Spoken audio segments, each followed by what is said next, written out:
Africa, hello Tanzania, hello Southern Tanzania. Na hivi leo tunawaletea makala iliyosheheni historia mzima ya Kilwa ambayo imekuwa na historia kubwa. Hali hiyo imepelekea mpaka kuwa na vivutio vingi vya kiutalii nchini Tanzania. Wako msomaji ni mimi Sharukani Sidat Bey, na hii ni Sharukani Online TV. Kilwa ni miongoni mwa miji ya kale na maarufu zaidi katika pwani ya Afrika Mashariki, na ikiwa Kilwa inapatikana mkoa wa Lindi kusini mwa Tanzania, na imekuwa kitovu muhimu cha biashara, dini ya Kiislamu na ustaarabu wa Waswahili wa karne nyingi. Mwanzo wa Kilwa. Yaaminika kuwa Kilwa ilianza kukaliwa na wafanyabiashara na wahamiaji kutoka Uajemi Shirazi, lakini pia Waarabu mnamo karne ya 9 au ya 10 kulingana na simulizi za kale. Yasemekana ya kwamba Kilwa ni mji ulioanzishwa na Ali ibn al-Hasan kutoka Shirazi, Uajemi. Kilwa kuanzia karne ya 12 hadi ya 15 ilipata mafanikio makubwa ya kiuchumi. Ilikuwa ni kitovu cha biashara kati ya Afrika ya ndani, hasa dhahabu kutoka Zimbabwe, Uarabuni, Uajemi, Uhindi na China. Kilwa ilisimamia biashara ya dhahabu kutoka eneo la Great Zimbabwe, na hii ilifanya kuwa ni miongoni mwa miji tajiri zaidi pwani ya Afrika Mashariki. Maendeleo ya kiutamaduni. Katika kipindi hiki Uislamu ulienea sana, majengo makubwa ya mawe yalijengwa na utamaduni wa Kiswahili ulikuwa na mfano wa majengo ya kihistoria kama vile Great Mosque of Kilwa, moja ya misikiti mikubwa kabisa Afrika Mashariki wakati huo, lakini vile jumba kubwa la kifalme lililojengwa kwa mawe ya mafumbawe. Miaka ilikwenda mpaka karne ya 16. Mnamo mwaka 1505 Wareno wakiongozwa na Francisco de Almeida walivamia Kilwa, walitaka kudhibiti biashara ya bahari ya Hindi.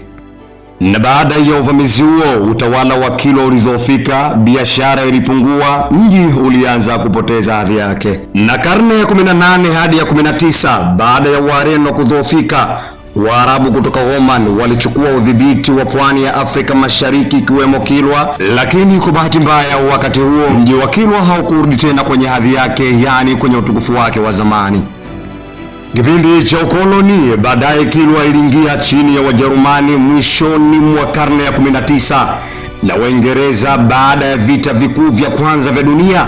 Katika kipindi hiki Kilwa ilibaki kuwa eneo la kihistoria zaidi kuliko kitovu cha biashara.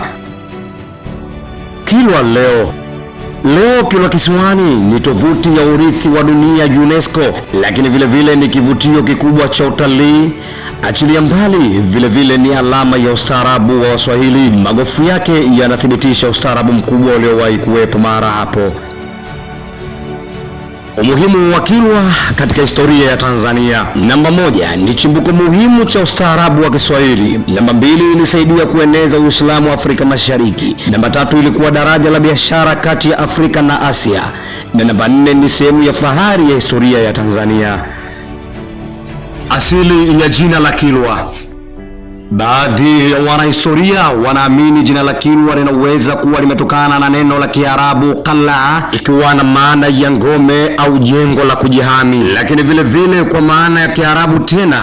Wapo wanahistoria walioeleza kuwa Kilwa inatokana na neno kalawa yaklu, ni jina lenye asili ya fi'li ama kitendo ambacho masdari ama mzizi wake ni kalwa, ikiwa na maana ya utunzaji au kuhifadhi, kama vile ambavyo tunaweza kutumia kitendo hiki katika neno ambalo litaleta maana ya kwamba Allahu yaklu ibadahu kalwan adhima, ikiwa na maana ya kwamba Allah anawalinda waja wake ulinzi uliokuwa mkubwa. Lakini pia wanahistoria wengine wanaamini kuwa jina la Kilwa linaweza kuwa na asili ya Kibantu. Tukieleza Kibantu, maana yake ni Kiswahili cha kale, kutokana na muundo wake wa kianzishi cha ki. Mara nyingi Kio hutumika katika majina ya maeneo au vitu katika lugha ya Kibantu, na hili tamko Lwa kwa Kibantu inawezekana kwamba lilikuwa jina la kale la eneo au kabila liliopo hapo, lakini hitimisho hakuna tafsiri rasmi inayothibitisha kwa 100%. Dola ya Kilwa. Dola ya Kilwa ilianza takriban karne ya 10 baada ya kuanzishwa na watawala wa Shirazi kutoka Uajemi. Inasemekana mwanzilishi alikuwa Ali ibn al-Hasan kulingana na maandiko ya kale. Kilwa ilikuwa chini ya masultani, yani wafalme wa Kiarabu, utawala wa kifalme wa Kiswahili wenye ushawishi wa Kiarabu na Kiajemi, mfano wa sultani maarufu Al-Hasan bin Suleiman aliyekuwa maarufu kwa ujenzi mkubwa wa majengo. Kwa nini Kilwa ilikuwa na dola yenye nguvu? Ni kwa sababu ilidhibiti biashara ya bahari ya Hindi, ilikuwa na jeshi la kujilinda, ilikuwa na sarafu zake, yani ilichapisha fedha zake, kwa maana ya kwamba dola ya Kilwa iliwahi kumiliki na kuchapisha pesa yake yenyewe. Na hii tunazungumzia ile dola ya Kilwa Kisiwani wakati wa enzi yake ya dhahabu, karne ya 13 hadi ya 15. Kilwa ilitengeneza sarafu ya dhahabu, sarafu za fedha yani silver, wakati mwingine walitengeneza sarafu za shaba, na hizi zilikuwa sarafu halisi zilizochongwa kwa maandishi ya Kiarabu. Mara nyingi sarafu hizo juu yake kulikuwa na jina la sultani aliyewatawala na maneno ya Kiislamu kwa Kiarabu, wakati mwingine jina la mji.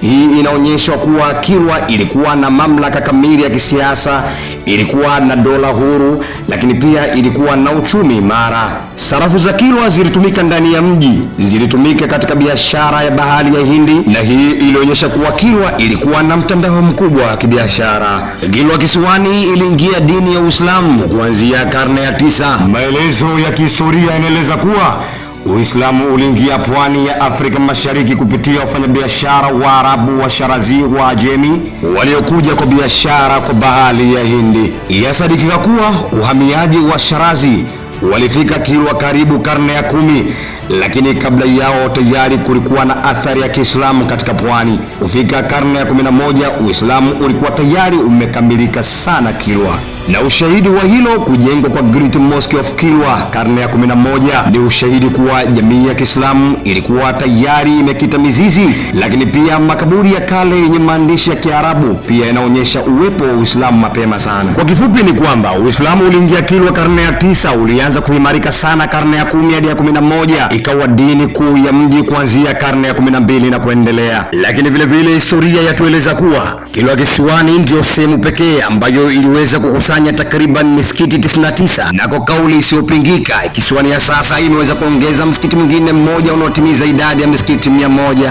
ambao uko chini ya usimamizi wa mudiru wa markazi ya Ihya Sheikh Khuways bin Salim An-Numari.